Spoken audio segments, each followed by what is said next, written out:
Assalamualaikum warahmatullahi wabarakatuh. Perkenalkan, nama saya Weli Mailona, NIM 19022137, di dalam mata kuliah Administrasi dan Supervisi Pendidikan.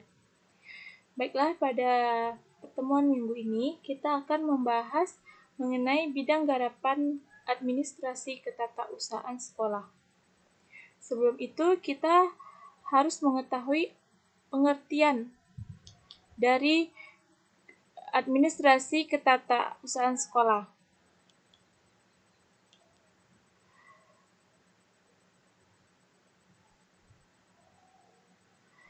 Ketatausahaan sekolah atau perguruan tinggi itu kalau dilihat dari tata bahasa ada dua makna. Kata pertama itu ada tata. Tata yang artinya itu bahasa kita, artinya menata. Artinya suatu peraturan, suatu aturan sebenarnya yang harus ditaati. Karena ada proses menata dengan sengaja. Proses ingin membuat, mendesain segala sesuatu sesuai dengan standar ketatausahaan sekolah. Yang kedua, usaha. Usaha itu seperti energi. Energi yang dikeluarkan oleh seseorang dalam mengambil kebijakan oleh lembaga secara keseluruhan untuk apa? Untuk tercapainya suatu maksud atau tujuan. Tujuan siapa? Ya jelas tujuan lembaga. Jadi kalau kita maknai tata usaha dari itu adalah suatu peraturan yang terdapat dalam suatu proses penyelenggaraan pekerjaan atau kerja di suatu lembaga. Kalau di sekolah, itu berarti adalah suatu proses penyelenggaraan kerja sekolah. Kalau perguruan tinggi ya suatu proses penyelenggaraan kinerja atau kerja suatu perguruan tinggi. Jantungnya ada di sini. Sekarang akan muncul dalam pikiran setiap kita kalau kata usaha adalah suatu proses usaha mengeluarkan energi dalam mengelola proses kerja atau proses kinerja suatu lembaga. Berarti apa kegiatannya? Apanya yang dikelola? Apanya yang ditata? Nah, sederhananya seperti ini. Kita ambil satu pendapat, ya dari pendapat Babon, dari De Lianggi, yang sampai saat ini ya konsepnya masih sama seperti itu. Atau tidak ada yang mampu menafikan atau membantah dari teori ini tentang makna ketatausahaan. Nah, De Lianggi ini melihat ketatausahaan atau membaginya dalam beberapa perspektif. Yang pertama adalah kegiatan ketatausahaan sekolah adalah menghimpun. Menghimpun berarti mengumpulkan, mencari, mengusahakan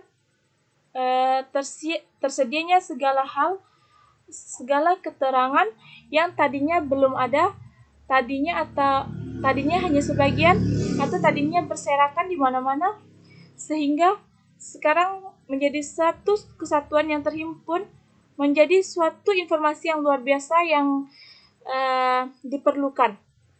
Nah, itu makna pertama dalam ketatausahaan sekolah menurut De Lianggi, yaitu menghimpun data ataupun informasi.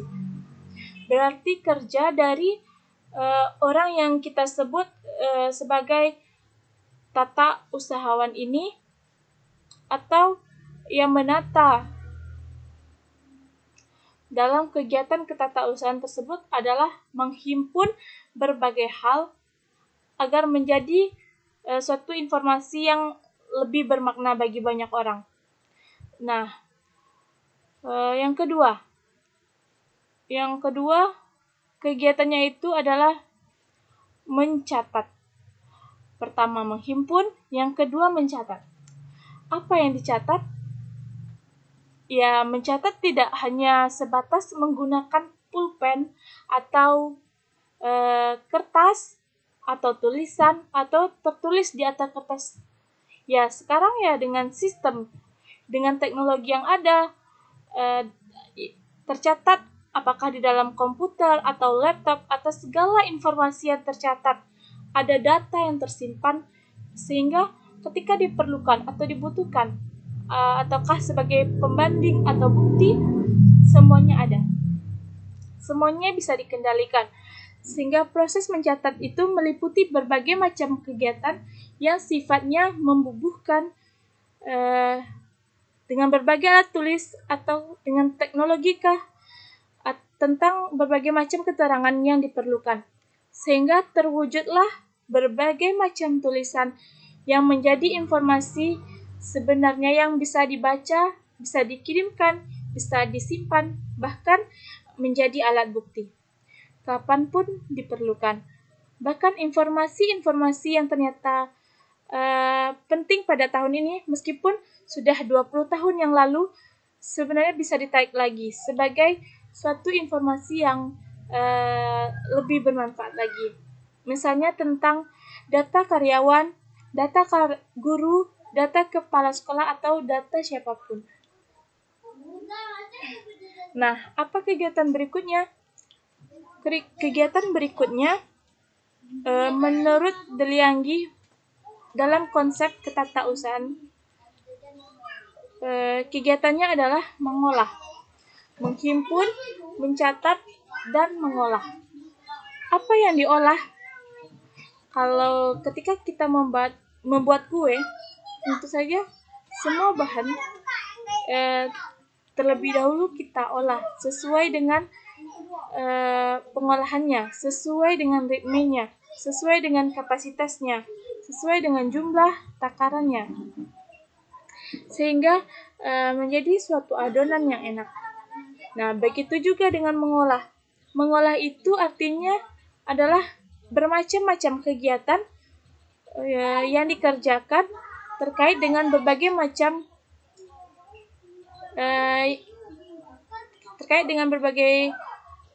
hal yang terkait dengan menyajikan dalam bentuk informasi yang lebih bermanfaat dan lebih berguna, lebih jelas, yang bisa dipakai oleh siapapun. Sekarang kita lihat apa lagi kegiatan menurut Delianggi mengenai ketatausahaan sekolah.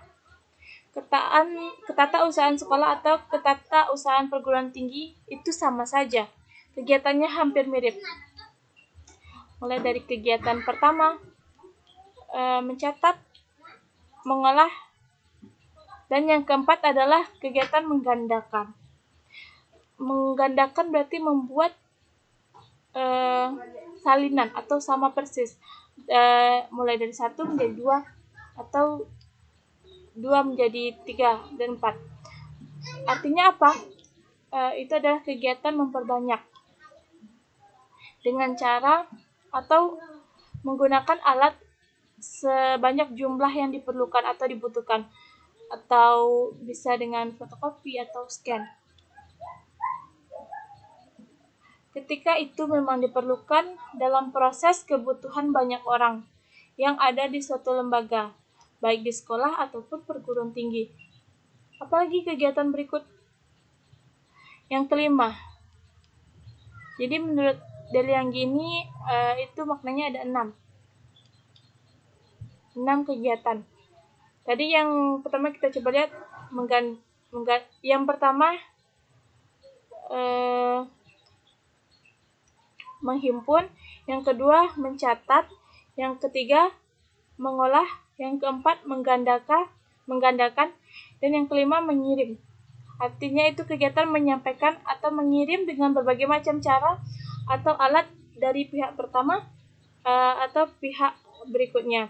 Artinya ada informasi tertulis ataupun tidak tertulis yang sifatnya memang harus diteruskan, dikirimkan kepada pihak-pihak lain yang terkait, yang menjadi bagian sebagai bentuk kerjasama atau tindak kerja bersama dari suatu lembaga atau di dalam lembaga itu sendiri, sehingga informasi itu terkirimkan dengan baik. Dan yang terakhir, yang keenam, menurut Delianggi, kegiatan administrasi ketatausahaan sekolah ini adalah ditutup dengan kegiatan menyimpan.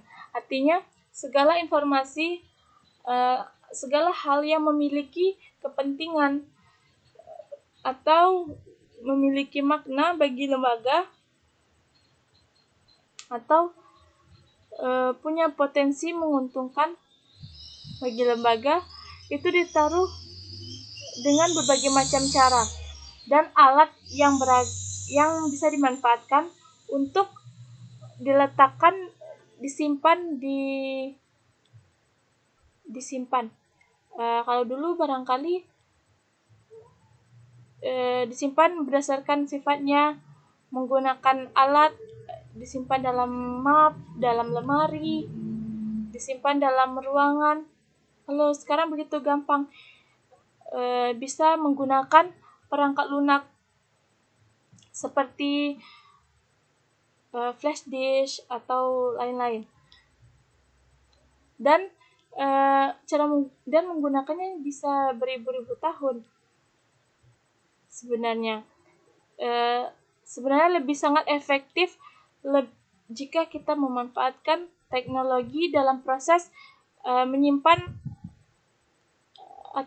menyimpan keseluruhan dari 6 makna ketatausahaan tadi, sehingga semua menjadi lebih memberikan dampak yang bermanfaat untuk lembaga atau siapapun yang memiliki kebutuhan atau keterkaitan di suatu bidang ini. Baik, teman-teman, kita coba lanjutkan dengan bagaimana proses administrasi ketatausahaan. Dari dulu sampai sekarang ada beberapa hal yang bisa kita lihat dari proses ketatausahaan ini.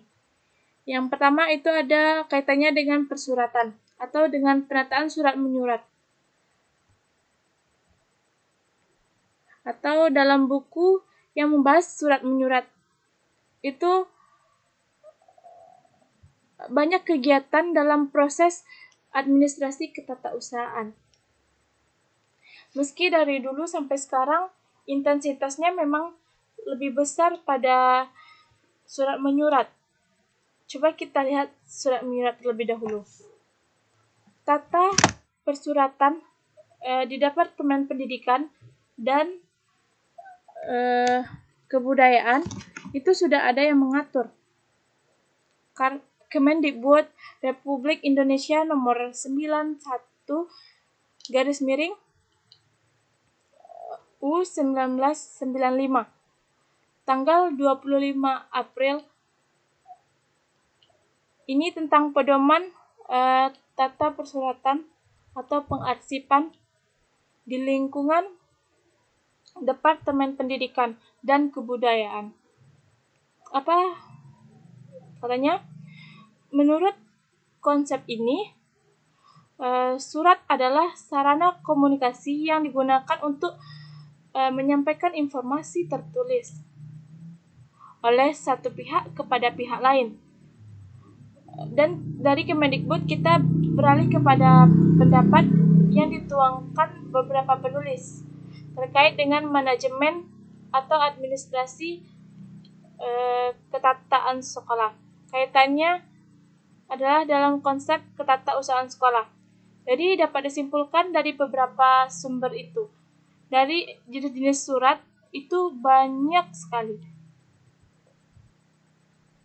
Sehingga kadang-kadang kita memang tidak semua bisa kenal atau bisa tahu atau jenis-jenisnya itu punya dampak dan punya maksud yang berbeda. Makanya memang hanya orang-orang yang kapasitas dan bidang garapannya itu memang pekerjaannya ini yang paling paham soal ini. Maka serahkanlah segala sesuatu sesuai dengan kapasitas dan kemampuan atau skill yang dimiliki oleh orang tertentu. Jangan pernah menganggap remeh pekerjaan orang lain.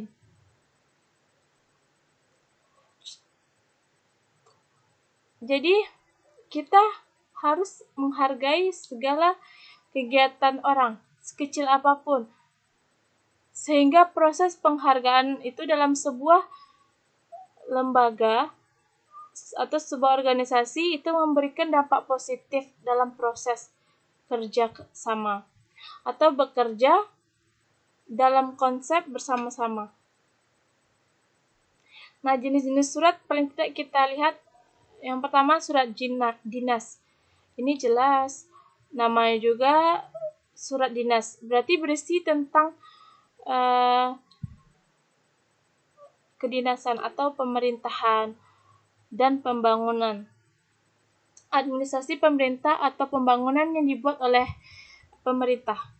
Yang kedua, nota dinas, yaitu surat yang dibuat dari atasan kepada bawahan atau dari bawahan kepada atasan atau setingkat, yang isinya tentang catatan singkat terkait dengan nota suatu pokok persoalan tentang kedinasan. Yang ketiga, memo. Ya, memo sudah banyak diketahui, baik diketik atau ditulis menggunakan tangan oleh atasan ke bawah. Surat pengantar, kemudian juga ada surat rawat. Tapi kita harus mengerti atau tahu persis mengenai bagian yang kita bahas kali ini. Ada surat keputusan. Kalau ini masih perlu atau sangat perlu terkait dengan keputusan dari suatu hal dari pejabat yang berwenang. Nah, ini bisa dijadikan sebagai bukti. Nah,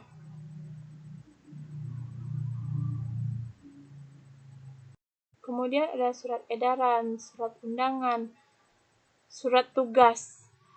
Surat tugas bagi kedinasan, bagi PNS ini sangat penting karena setiap pekerjaan yang menuntut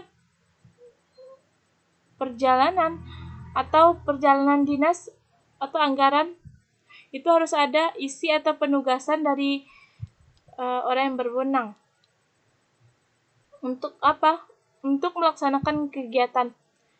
Jadi tidak semerta-merta Anda pimpinan sekolah, kemudian Anda berangkat saja tidak tanpa ada surat penugasan. Nah, itu tidak bisa. Harus ada surat penugasan dari pimpinan. Kemudian ada surat kuasa. Itu berisi wewenangan kepada kuasa untuk bertindak atau melakukan kegiatan atas nama siapa? Atas nama pemberi kuasa. Atau kepala sekolah tidak ada di tempat atau rektor sedang tidak ada di tempat. Jadi surat kuasa diberikan kepada siapa? Contohnya diberikan kepada wakil rektor 1 atau wakil bidang akademik, atau di sekolah berarti wakil kepala sekolah. Nah, terserah dia akan menyerahkan kepada siapa. Tentu saja atas kepercayaan pimpinan. Nah, kalau sudah diterima surat kuasa, maka pada hari itu, sesuai dengan surat, maka yang bertindak sebagai rektor, yang bertindak sebagai orang tua, adalah orang yang diberikan mandat sebagai kepala sekolah atau rektor sesuai dengan surat kuasa yang diberikan dari tanggal itu sampai tanggal ini. Maka dari itu sebagai pimpinan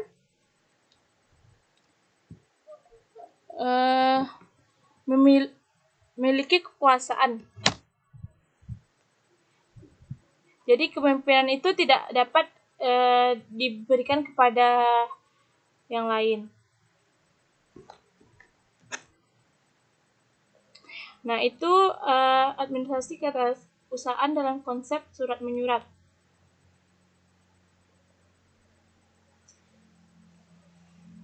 Yang tadi surat penugasan. Yang selanjutnya yaitu surat pengumuman, yang berisi pengumuman yang disertai dengan pertanggungjawaban atau pernyataan terhadap informasi. Ada juga surat pernyataan, ada surat keterangan, ada surat berita acara. Kalau surat berita acara yaitu surat yang berisi laporan tentang kejadian atau sebuah kejadian atau peristiwa mengenai waktu, tempat, dan waktu, serta berkaitan dengan kejadian pada saat itu. Nah, itu namanya berita acara.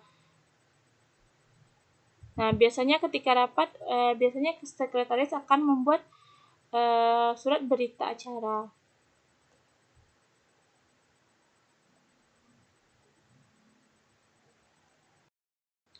Nah, kemudian yang kedua,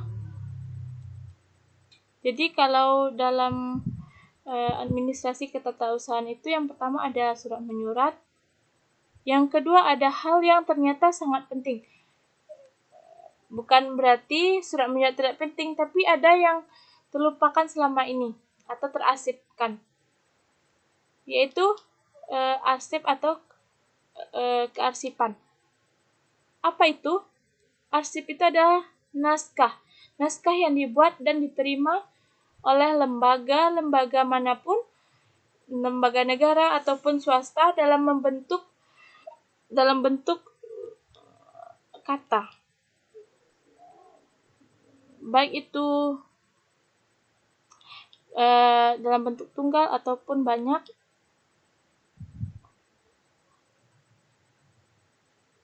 Nah, kegiatan pengelolaan arsip itu banyak, mulai dari azas penataan arsip, sampai dengan sistem penataan, prosedur, peralatan yang digunakan, peminjaman, penyusunan, serta pemeliharaan arsip. Dan itu tempo dulu, masa-masa sebelum teknologi berkembang, jauh lebih ribet dan lebih mengerikan dibandingkan dengan hari ini. Apalagi kalau sudah berkaitan dengan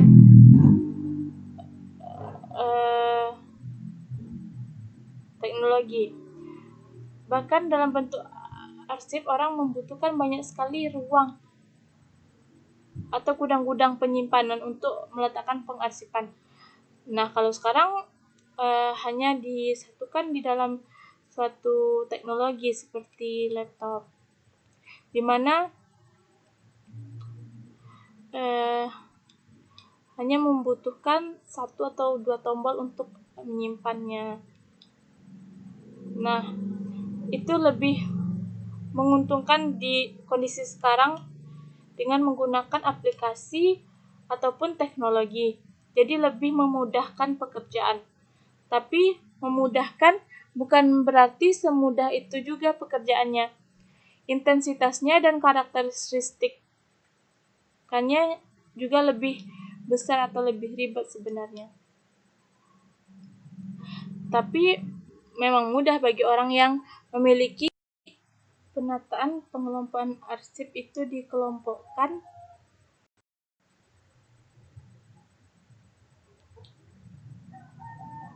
untuk memecahkan masalah.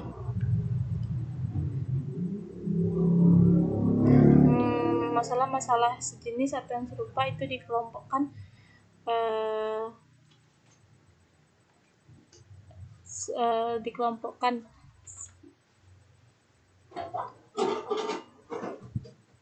misalkan masalahnya itu dari abjad A, maka dikelompokkan juga ke kearsipan yang urutannya A,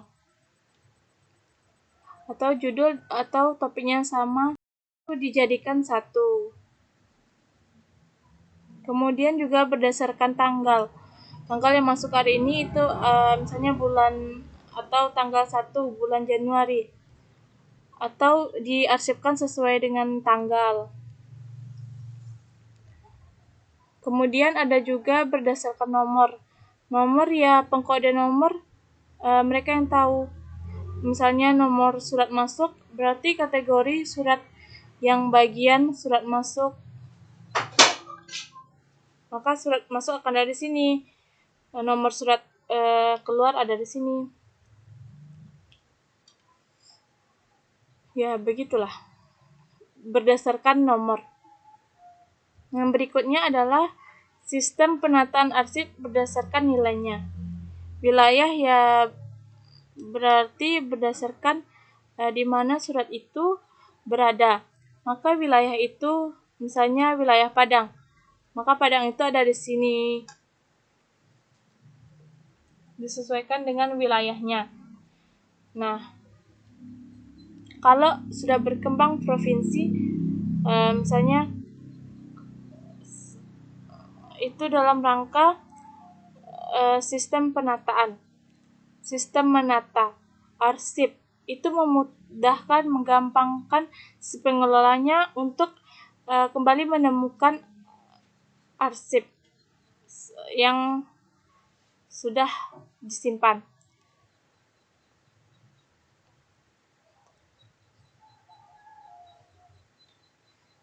Setiap kita adalah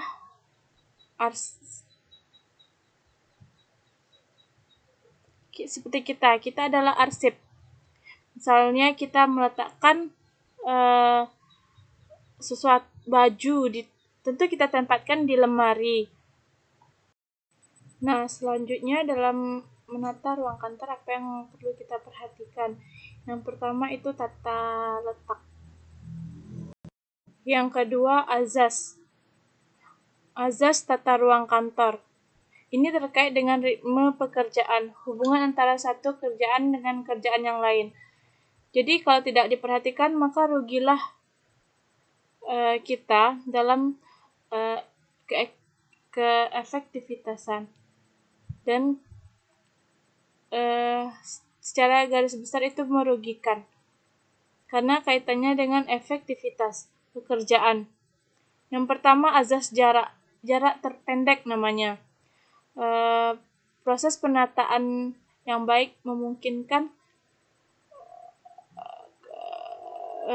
kantor menempuh jarak terpendek atau sependek-pendeknya, kita anggap paling pendek lah, sehingga energi proses menjadi lebih cepat. Yakni caranya apa?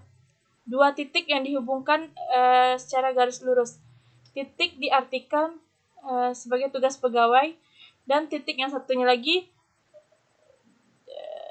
tugas pegawai. Jadi menghubungkan dua titik, yaitu titik pertama ini meja pegawai. Yang titik kedua meja tugas pegawai lainnya. Jadi ada kaitannya bagian yang lain, maka seharusnya yang terkait ini ada di sini. Maka lebih cepat.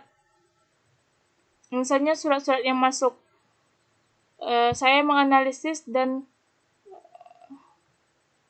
yang bagian lainnya orang yang akan meneruskan surat ini kepada siapa? Apakah akan masuk langsung ke ruang pimpinan? Jadi mereka yang akan membagikan. Maka surat ini akan jauh lebih cepat, atau pekerjaan-pekerjaan yang terkait secara utuh menjadi satu bagian. Sehingga apa? Ini harusnya menjadi tim kerja, sehingga mejanya jadi berdekatan. Jadi jangan sampai satu pekerjaannya baru akan selesai satu pekerjaan lainnya ketika ini akan sedang berjalan dulu. Maka ini akan sudah silahkan lanjutkan. Maka itu tidak akan efektif, artinya tidak memanfaatkan jarak terpendek. Yang kedua azasnya azas segenap ruangan. Artinya kan secara keseluruhan. Nah, tata ruang kantor yang baik itu memaksimalkan keseluruhan ruang yang ada, sehingga tidak dibiarkan ruangan atau suatu ruangan tidak terpakai. Artinya, selagi ada ruangan yang bisa dimanfaatkan, ya dimanfaatkan untuk apa saja demi kelancaran ritme pekerjaan atau proses kerja di lembaga tersebut atau di perkantoran.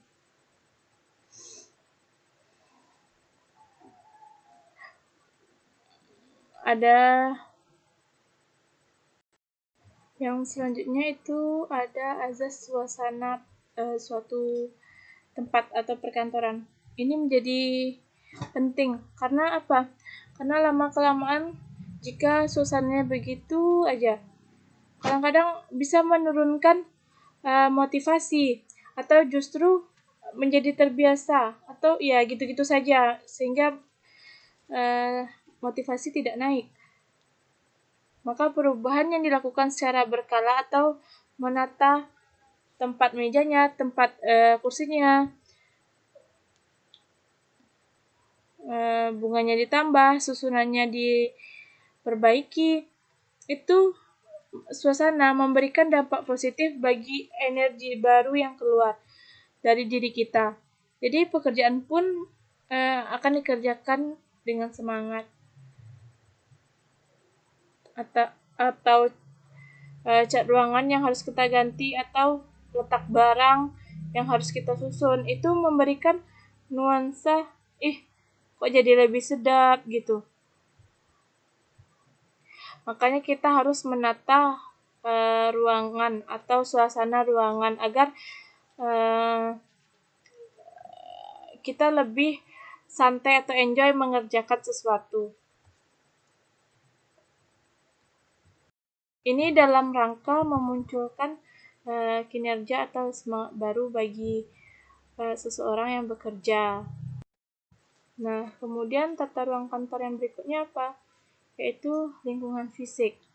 Nah, ini harus diperhatikan juga. Bahkan kita sebagai karyawan atau sebagai guru atau sebagai dosen, sebagai pegawai, kadang lingkungan fisik ini sangat mempengaruhi. Artinya apa? Lembaga pendidikan harusnya memperhatikan mulai sedikit aware kepada lingkungan fisik di dalam kantor atau perkantoran. Kenyamanan dan keamanan dalam bekerja itu dapat menghemat berbagai macam pengeluaran atau kinerja, sebab pegawai menjadi lebih energik, lebih bersemangat, dan lebih sehat. Nah, secara tidak langsung dapat mempengaruhi mereka untuk bekerja, sehingga menciptakan ide atau gagasan untuk kemajuan lembaga. Nah, itu tadi namanya juga lingkungan fisik. Artinya berkaitan dengan seluruh fisik yang berada di sekitar kita, mulai dari pencahayaan, tata letak meja, peralatan, mesin, itu sangat mempengaruhi ventilasi udara. Nah, ini akan memberikan semangat baru bagi karyawan di dalam suatu lembaga tempat kita bekerja. Nah, pertanyaan terakhir kita jawab yaitu, apakah di dalam administrasi manajemen ketatausahaan banyak, kenapa mereka ujung tombaknya? Mereka bekerja lebih baik. Mereka paling tidak guru dan dosen memberikan masukan karena mereka lebih banyak bekerja, lebih banyak memanfaatkan waktu. Jadi posisi dan keadaan mereka selama proses 1 hari itu jadi lebih banyak di sekolah atau di perguruan tinggi, sehingga seharusnya nuansa atau kondisi-kondisi dalam kantor itu membuat mereka jadi lebih nyaman. Jadi dengarkan masukan mereka karena mereka terlibat dalam segala hal. Apalagi dengan merencanakan ruang di sekolah. Itu duduk bersama dengan guru dan dosen, masukan-masukan karena mereka lebih tahu kelas itu bagaimana, siswa bagaimana, lemari harusnya di mana, atau pencahayaannya seberapa, dan kalau sudah jam-jam tertentu bagaimana proses mengajar, bagaimana panasnya ruangan. Itu tidak bisa dilakukan oleh orang-orang meski mengambil kebijakan, walaupun mereka tidak ada di dalam ruangan atau tempat tersebut. Dari pekerjaan itu dilakukan.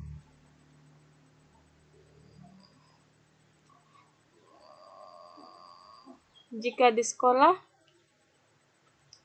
termasuk kegiatan mengajar, baik di sekolah ataupun di labor, itu menjadi bagian di sentra, sehingga peran guru menjadi tidak lebih sedikit. Nah, masukan menjadi potensi besar bagi guru ataupun dosen.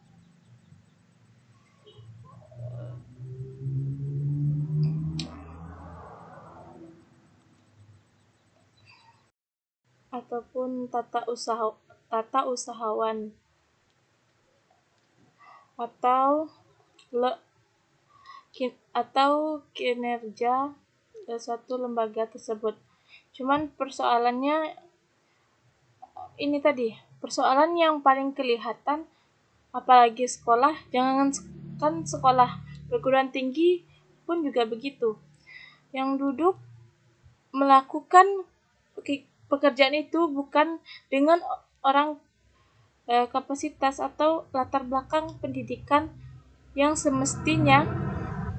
Kadang-kadang mereka hanya tenaga kontrak yang cuman tamatan SMP, SMA yang diangkat dari bagian-bagian pekerjaan, karena saat penghormatan karena telah bekerja sekian lama sehingga ditempatkan, dan mereka pun tidak paham bahwa pekerjaan mereka pun sebenarnya tidak sesederhana itu, sulit. Jangankan untuk persoalan yang lain, persoalan untuk mengantarkan surat yang harian, yang sudah menjadi tugas-tugas atau makanan mereka, itu bisa saja salah alamat, salah tempat, atau ada surat-surat yang sebenarnya tertanggal. Itulah kegiatan dilakukan, itu datangnya surat itu bisa terlambat, maka tidak bisa pekerjaan tersebut dilakukan oleh seseorang yang bukan ahlinya, karena kita